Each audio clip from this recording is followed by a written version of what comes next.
அமெரிக்காவோட அதிபரான Donald Trump அவர்கள் தேவதூதர் air force one அப்படின்னு அழைக்கக்கூடிய விமானம். இந்த அமெரிக்காவோட அதிபர்கள் பயன்படுத்துறதுக்காக அணு ஆயுத போரே வந்தாலும் இந்த விமானங்கள்ல ஏறி பறந்தாங்க அப்படின்னா தாக்குதல் பண்ணாலும் ரொம்ப பிரபலமான ஒரு விஷயங்கள். எல்லாத்துக்கும் வித் ஸ்டாண்டு பண்ணும் அப்படிங்கிறது போல ஒரு விஷயங்கள் ரொம்ப ஃபேமஸா வந்து பார்த்தீங்கன்னா இந்த ஏர்ஃபோர்ஸ் ஒன் இந்த மாதிரி படமெல்லாம் பார்த்துருந்தா இந்த விமானத்தோட மகிமை என்ன அப்படிங்கறதெல்லாம் தெரிஞ்சுக்கலாம்.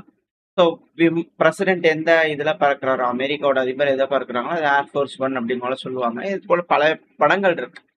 அவங்களோட பராக்கிரமங்களை பறைசாற்றும் விதமா ஹாலிவுட்ல நிறைய படங்கள் இருக்கு.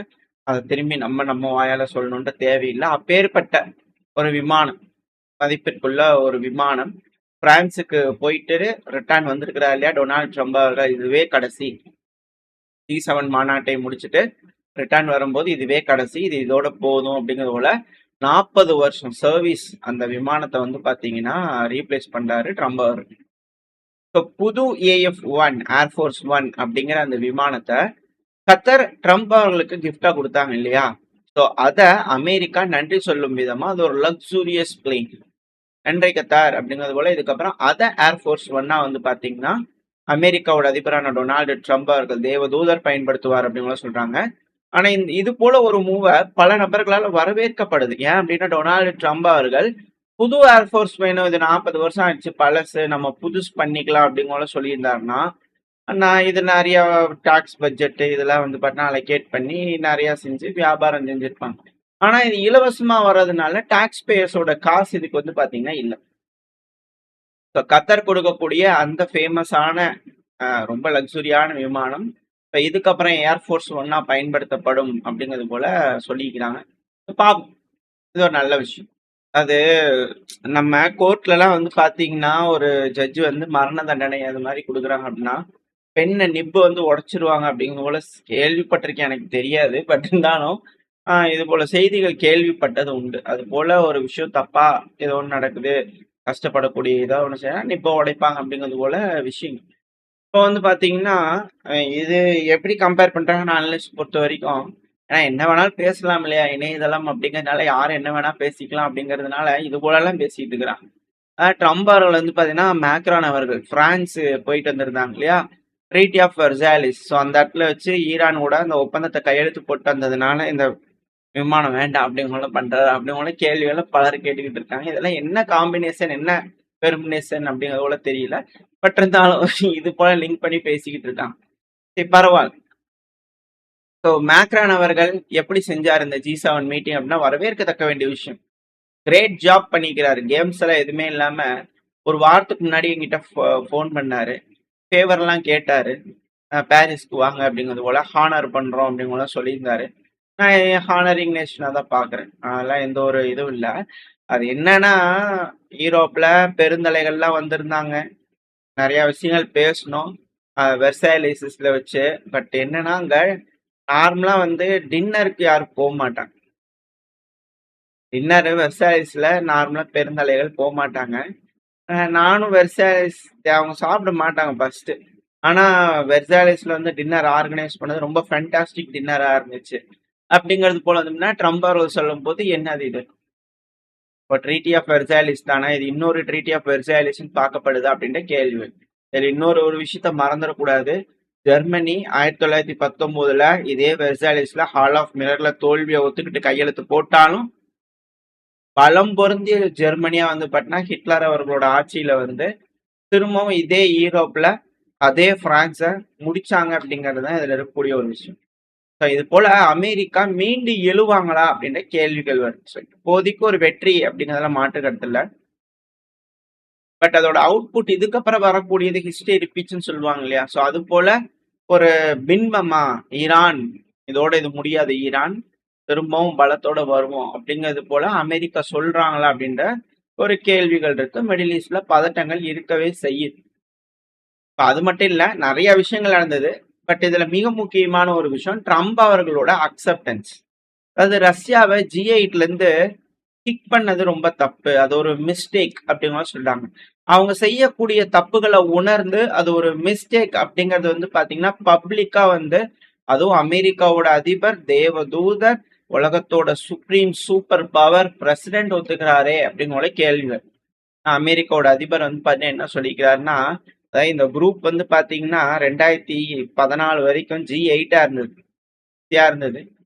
அத ரஷ்யா அமிச்சனாலதான் G7 மாறிடுச்சு. அது ஒரு மிஸ்டேக். 2014 ஒண்ணு தப்பு பண்ணிட்டோம். என்ன அப்படின்னா, இந்த ரஷ்யா உக்ரைன் பிரச்சனை ஆரம்பிச்சதே இது ஒரு டேர்னிங் பாயிண்டா அப்படிங்கிறது போல பார்க்க தோணுது. ஏன்னா ரஷ்யா நெகோசியேஷன் டேபிள்ல இல்ல, ஆப்சன்ஸா இருக்காங்க. இப்போ G8 மாநாடு அப்படிங்கிறது போல எல்லா பக்கத்துல இருந்தா ரஷ்யா வந்திருப்பாங்க. அப்ப சுச்சுவேஷனே மாறி இருக்கலாம். ஸோ இதுவே ஒரு அட்டாக்குக்கு வழிவகுத்துருச்சா, எஸ்கலேஷனுக்கு ரஷ்யாவை வெளியே தள்ளி கதவை சாத்தினதே இன்டர்நேஷனல் டைலாக்ல இருந்து அந்த ஐசோலேஷன் இதெல்லாம் வந்து பண்ண ஒரு காரணத்தினாலேயே சாங்ஷன்ஸ்லாம் வேலை செய்யலையா. அது மட்டும் இல்லாம கான்ஃபிளிக்ட் எஸ்கலேட் ஆகிறதுக்கான ஒரு வழி வகை இது செஞ்சிருச்சா அப்படிங்கிறது போல பல விஷயங்கள் வந்து பாத்தீங்கன்னா டொனால்டு ட்ரம்ப் அவர்கள் மீடியாக்கள் முன்னாடி பேசியிருக்கிறது வரவேற்கத்தக்க வேண்டிய விஷயமா ஒரு சைடு இருந்தாலும் வியப்பில் பார்க்கப்படுகிறது. இதுக்கப்புறம் என்ன ரஷ்யாவை கூப்பிட்டு G8 சேர்த்துக்குவீங்களா அப்படிங்கிற கேள்விகள் இருக்கு. இல்ல வேற ஏதாவது நாடு G8 சேர்த்துக்குவீங்களா? ஏன்னா நம்ம பிரைம் மினிஸ்டர் வேற கூப்பிட்டுருக்காங்க, அங்க வேற போயிருக்காங்க, எல்லாம் நிறைய விஷயங்கள் நடந்திருக்கு நம்ம சார்பாகவும். அதை நம்ம தனியா பார்க்கலாம். இந்தியாவை பத்தி என்ன மாதிரி பண்றாங்க அப்படிங்கிறத தனியா பார்க்கலாம். ஏன்னா ட்ரம்ப் அவர்கள் நம்மளை பத்தி நிறைய விஷயங்கள் பேசியிருந்தாரு.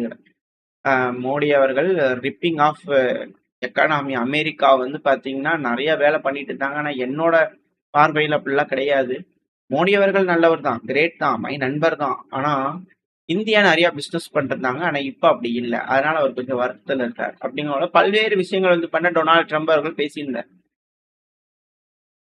ஸோ G8 வந்து பாத்தீங்கன்னா G8 வந்து பண்ணா ரஷ்யா சேருவாங்களா அப்படின்ற கேள்விகள் இருக்கு. ஏன்னா ரஷ்யாக்குள்ள வந்து பாத்தீங்கன்னா அட்டாக்ஸ் எஸ்கலேட் ஆக ஆரம்பிச்சிருக்கு. ஸோ இது எல்லாமே ரஷ்யாவோட அஃபென்சிவ் ஆப்ரேஷன் வந்து பாத்தீங்கன்னா தீவிரப்படுத்துமா அப்படின்ற கேள்வி காரணங்கள் இருக்கு. அடுத்தது பேர பார்ப்போம். இதுல என்னன்னா நம்ம கமெண்ட் செக்ஷன்ல வந்து பாத்தீங்கன்னா ஒருத்தவங்க சொல்லியிருந்தாங்க, இந்தியாவோட இத்தனை பர்சன்ட் எனக்கு இன்னும் புரியலைன்னா இவ்வளவு பர்சன்ட் அந்த மாதிரி நபர்கள் வந்து பாத்தீங்கன்னா ரஷ்யாவோட பாப்புலேஷனோட அதிகமா வந்து மேற்கு நாடுகள்ல வசிச்சுட்டு வராங்க அப்படிங்கிற சொல்லியிருந்தீங்க. பட் இது எல்லாத்துக்கும் முன்னாடி நீங்க ஒரு விஷயத்த புரிஞ்சுக்கணும். அதாவது இதே அமெரிக்கா, மேற்கு நாடுகள் இவங்க எல்லாரும் நம்ம மேல தாக்க வரும்போது ரஷ்யான்ற ஒரு நாடு அணு ஆயுத சப்மரைனை வந்து பாத்தீங்கன்னா எடுத்துட்டு வந்து நிப்பாட்டல அப்படின்னா ஈரான்ல இப்ப எப்படி குண்டுகளை போட்டாங்களோ அன்னைக்கு நம்ம மேலேயும் குண்டுகளை போட்டிருப்பாங்க அப்படிங்கிறத நீங்க மறந்துருக்க கூடாது. ரெண்டாவது, நம்ம கிட்ட இருக்கிறது எல்லாமே ரஷ்யாவோட ஆயுதங்கள். ரஷ்யா ஆயுதங்கள் கொடுத்ததுனால நம்ம ஓரளவுக்கு நம்மள ப்ரொடெக்ட் பண்ணியிருந்தோம். அந்த டைம்ல நம்ம கிட்ட டிஃபென்ஸ் இண்டஸ்ட்ரி ரொம்ப கம்மியா இருந்துச்சு. ரஷ்யாவோட இன்வால்வ்மெண்ட் அப்படிங்கிறது இந்தியாவில ரொம்ப ரொம்ப அதிகம். நீங்க தேடி பார்த்தீங்கன்னா தெரியும். ஸ்டீல் இண்டஸ்ட்ரி மொத்தத்தையும் அழிச்சிட்டு போயிருந்தாங்க யூகே. ஸ்டீல் இண்டஸ்ட்ரீஸ்லாம் வந்து பாத்தீங்கன்னா திரும்பவும் வளர்த்து விட்டது வந்து பாத்தீங்கன்னா ரஷ்யாவுக்கு ஒரு பெரும் பங்கு இருக்கு. இது போல பல்வேறு விஷயங்கள் இந்தியாவுக்கு ரஷ்யா செஞ்சது வந்து பார்த்தா பல்வேறு விஷயங்கள் இருக்கு. இதுக்கு வந்து பேனர் அடிச்சு வந்து பாத்தீங்கன்னா ரஷ்யா ஓட்டினாங்க அப்படின்னா இந்தியாவோட ஸ்பேஸே பத்தாதுன்னு நினைக்கிறேன். அந்த அளவுக்கு வந்து பாத்தீங்கன்னா பல்வேறு விஷயங்கள் செஞ்சுட்டாங்க. அது போக இன்னும் நிறைய விஷயங்கள் நடந்திருக்கு. ரஷ்யா அதுக்காக எல்லாம் நல்லதுதான் செஞ்சிருக்காங்க அப்படிங்கறதெல்லாம் சொல்லல. அவங்க இன்னும் நிறைய வேலை செஞ்சிருக்காங்க. ஏகப்பட்ட விஷயங்கள்ல நம்மளுடைய எக்கனாமிகள்ல இருக்கக்கூடிய சில பல விஷயங்கள் செஞ்சதெல்லாம் நிறைய இருக்கத்தான் செய்யுது. எந்த ஒரு நாடு வந்து பாத்தீங்கன்னா ஃப்ரீயா எதையும் செஞ்சிட மாட்டாங்க. நிறைய விஷயங்கள் நடந்திருக்கு, அதுல இல்லைன்னு சொல்லல. பட் இருந்தாலும் இப்ப நீங்க உட்காந்து இந்த மாதிரி தைரியமா பேசுறீங்க அப்படின்னா அதுக்கான காரணம் ரஷ்யா. இப்ப நம்ம இங்க உட்காந்து நிம்மதியா 3 வேளை சோறு திங்கிறோம் அப்படின்னா காரணம் ரஷ்யா. இதுலலாம் எந்த ஒரு மாற்றமே கிடையாது. நீங்க என்ன சொன்னீங்கன்னாலும் அதுல சேஞ்சஸே கிடையாது.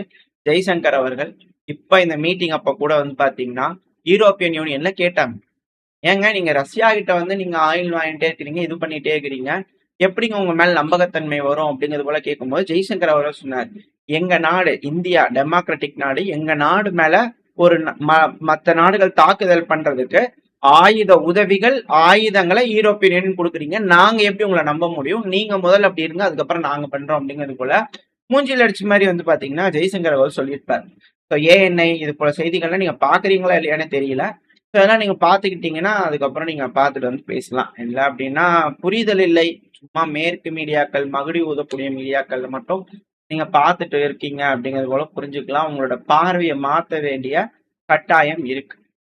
உங்க பார்வை அப்படின்னா நீங்க படிக்க வேண்டிய சோர்சஸ் அப்படிங்கிறது கொஞ்சம் மாத்திக்கணும். செய்தித்தாள்கள் சூஸ் பண்றது தவறா இருக்குமோ, ஹம்மிங் பஸ் சேனல் யூஸ் பண்றீங்களோ அப்படிங்கிறது போல சந்தேகங்கள் இருக்கு. பட் இங்க இருக்கிறவர்கள்லாம் முட்டாள் இல்ல. ஜெய்சங்கர் அவர்கள் சொல்லியிருக்காரு. நாங்கள இதுக்கப்புறம் வந்து பாத்தீங்கன்னா யாரும் முட்டாள்கள் கிடையாது. உங்களோட போலியான விஷயங்களை வந்து பாத்தீங்கன்னா சொல்றதுக்கு யாரும் நம்புறதுக்குலாம் இங்க ஆளுங்க கிடையாதுன்னு அங்க போய் நின்று அவங்க நாட்டிலே நின்று கிரவுண்ட்லயே நின்று சிக்ஸர் அடிக்கக்கூடிய வேலைகள்ல நம்ம ஆளுங்க இருக்காங்க அப்படிங்களா நீங்க மறந்துடக்கூடாது. நம்ம ஆளுங்களே வந்து பாத்தீங்கன்னா இதை சொல்றாங்க. நம்மளோட எதிர்க்கட்சி ஆளுங்கட்சிக்கு நீங்க சொல்றோம்னா எதிர்க்கட்சியும் அதே தான். அமெரிக்காலயே போய் வந்து பாத்தீங்கன்னா பிஜேபி அவங்க அதாவது கரண்ட் இருக்கக்கூடிய அரசாங்கம் கூட இப்படி இருக்காங்க. பட் நாங்க இன்னும் ஸ்ட்ராங்கான ஆக்ஷன்ஸ் எடுத்திருப்போம். ரஷ்யாவுக்கு சப்போர்ட்டிவான இது நாம பார்த்துருப்போம். சிமிலர் ரியாக்ஷன் தான் இருக்கும் எங்க கிட்ட. இன்னும் கொஞ்சம் இருக்கும் அப்படிங்கிறது போல அமெரிக்காலயே வச்சு நம்ம ஆளுங்கெல்லாம் பேசிட்டு வந்திருக்காங்க. ஸோ அந்த அளவுக்கான ரிலேஷன்ஸ் நம்மளுக்கு ரஷ்யாவுக்கு இருக்கிறதுனால உங்களுக்கு பிடிக்கலன்னா சட்ட சாத்திட்டு வெளியே கிளம்பிடலாம் அப்படிங்கிறது அதுல இருக்கக்கூடிய ஒரு விஷயம். தேவையே இல்லை. நம்ம சேனலுக்கு வந்து பாத்தீங்கன்னா மகுடி ஊதக்கூடிய ஹம்மிங் பர்ட்ஸ் தான் நம்மளுக்கு தேவையே இல்லை அப்படிங்கிறத அதுல இருக்கக்கூடிய விஷயம். சரி, ஓகே, மெயினான விஷயத்துக்கு வந்து இஸ்ரேலி ட்ரூப்ஸ் மிடில் ஈஸ்ட்க்கு வந்துடலாம். இது ரஷ்யா உக்ரைன் பிரச்சனையில் இருக்கக்கூடிய விஷயங்கள். அடுத்த இஸ்ரேலி ட்ரூப்ஸ் தொடர்ந்து வந்து பாத்தீங்கன்னா லெபனான்ல தாக்குதல் பண்ணிருக்காங்க. நம்ம ட்ரீட்டி ஆஃப் எசைலிஸ்ல வந்து பாத்தீங்கன்னா ட்ரம்ப் அவர்கள் அமைதி பேச்சுவார்த்தைக்காக சைன் பண்ணிட்டு வந்திருக்கிறாருன்னு பார்த்தா இப்ப ஜெனீவால வந்து பாத்தீங்கன்னா சுவிட்சர்லாந்துல விட்டாஃப் அவர்கள் அரைவ் ஆயிருக்காரு. ஸோ பேச்சுவார்த்தையோட அடுத்த கட்டம் தொடங்குறதுக்காக பார்த்துட்டு இருக்கும் போது அது ஒரு பாஸ் ஆயிட்டு இருக்கு. காரணம் என்ன அப்படின்னா இஸ்ரேல் தொடர்ந்து தாக்குதல் பண்ணிருக்காங்க.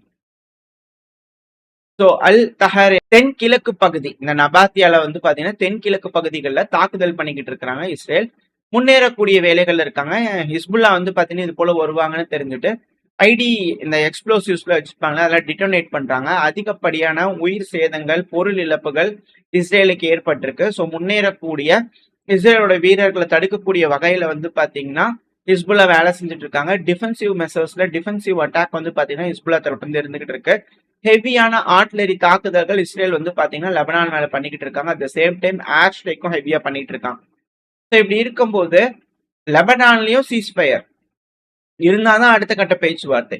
இது அமெரிக்கா எப்படி அமல்படுத்த போறாங்க அப்படின்ற கேள்விகள். ஏன்னா இஸ்ரேல் தீவிரப்படுத்தி இருக்காங்க. ஹிஸ்புல்லா வந்து பாத்தீங்கன்னா இஸ்ரேல் இந்த இடத்துல சீஸ்ஃபயர் இருந்திருக்கணும், பட் ஆனா அதை மீறிட்டாங்க, ரத்து செஞ்சுட்டாங்க. அப்படிங்கும் போது சீஸ்ஃபயர் இல்லாம இருதரப்புலையும் வந்து தாக்குதல் பண்ணிக்கிறாங்க. ராக்கெட் ஏவுனதா சொல்லப்படுது ஹிஸ்புல்லா தரப்புல இருந்து. பட் இருந்தாலும் ஹிஸ்புல்லா அவங்களை டிஃபெண்ட் பண்ணிக்கிறாங்க. ட்ரோன் தாக்குதல்கள் பண்ணிட்டு இருக்காங்க முன்னேறக்கூடிய இஸ்ரேலோட வீரர்கள் மேல. ஸோ லெபனான்ல இருந்து விட்ரா பண்ணும் அப்படிங்கிறது போல ஈரான் தரப்புல கேட்கும்போது இஸ்ரேல் தொடர்ந்து முன்னேறிக்கிட்டு இருக்காங்க. இதுதான் இதுல இருக்கக்கூடிய ஒரு விஷயம். ஸோ அமெரிக்கா அப்புறம் ஈரான் இந்த பேச்சுவார்த்தை இதோட ஸ்டாப் ஆகுமா அப்படின்ற கேள்விகளும் இருக்கு. இந்த பேச்சுவார்த்தை ஃப்ரோஸ் ஆயிடுச்சு அப்படின்னா ஈரான் ஒரு கட்டத்துக்கு மேல இஸ்ரேலை மட்டும் தாக்க ஆரம்பிப்பாங்களா? ஸோ இஸ்ரேல் வந்து பாத்தீங்கன்னா ஈரான் அடிக்கும் போது உளவு தகவல் மட்டும் கொடுக்கற மாதிரியான வேலைகள் செய்வாங்களா அமெரிக்கா அப்படின்ற கேள்வி. ஸோ அட்டாக் பண்றதுக்கு உதவுறது இது போல வேலைகள்லாம் செய்யாம இருப்பாங்களா அப்படின்ற கேள்விகள் இருக்கு. இதுல சிரியா அல் சாரா அவர்கள் அவர் வந்து அவரோட மூவ் எப்படி இருக்கும்? ஏன்னா லெபனான்ல வந்து பாத்தீங்கன்னா பின்சர் எடுத்து ஹிஸ்புல்லாக்கு எகெயின்ஸ்டா மேல இருந்து அங்க ஒரு ப்ரெஷர் கொடுப்பாங்களா அப்படின்ற கேள்விகள். ஸோ சிரியாக்கு எகெயின்ஸ்டா ஈரான் என்ன மாதிரியான வேலைகள் செய்வாங்க அப்படிங்கிற கேள்விகள் இருக்கு. ஒன்ஸ் அமெரிக்கா இருந்து குவிட்டானாலும் இந்த பிரச்சனைகள் முடிய போகுதானா இல்ல. இதுக்கப்புறம் தான் வந்து பாத்தீங்கன்னா சிவில் வார் வெடிக்கிற அளவுக்கான ஒரு வேலை இங்க நடக்க போகுது அப்படிங்கிற பல அனலிஸ்டோட கருத்துக்களா இருக்கு. வெயிட் பண்ணி பார்ப்போம். இந்த இடத்துல ஆட்லரி தாக்குதல்கள் அல் தஹர் பகுதியில வந்து பாத்தீங்கன்னா லெபனானோட தெற்கு பகுதிகளில் பயங்கரமான தாக்குதல் நடக்கிற காரணத்தினால ஈரான் அப்புறம் அமெரிக்காவோட பேச்சுவார்த்தை தோல்வியில முடிஞ்சிருமா அப்படிங்கிற அச்சங்கள் இருக்கு. அது போல எதுவும் இல்லாம பேசி தீர்த்துக்கிட்டாங்கன்னா பரவாயில்ல. ஏன்னா ஸ்ட்ரைட் ஆஃப் ஹார்மோஸ் இப்பதான் வந்து பாத்தீங்கன்னா ஓப்பன் ஆக ஆரம்பிச்சுக்கிட்டு இருக்கு. ஸோ எக்கனாமிக்ஸ் கொஞ்சம் ஹீல் ஆகும். ஸோ அது நடக்கல அப்படின்னா மிக பெரும் பிரச்சனைகள் தான் பல நாடுகளுக்கும். பேசி தீர்த்துக்குவாங்க அப்படிங்கிற நம்பிக்கையில இந்த பையன் நாம் முடிச்சுக்கலாம். ஓரளவுக்கான தகவல்கள் இந்த பையன் நம்ம பார்த்துருப்போம். இந்த பதிவு எப்படி உங்களுக்கு பிடிச்சிருக்கா? பிடிச்சுனா லைக் பண்ணிட்டு உங்க ஃப்ரெண்ட்ஸ் ஷேர் பண்ணிக்கோங்க. அது கூட மறக்காம நம்ம சேனல் சப்ஸ்கிரைப் பண்ணலன்னா மறக்காம சப்ஸ்கிரைப் பண்ணிக்கோங்க.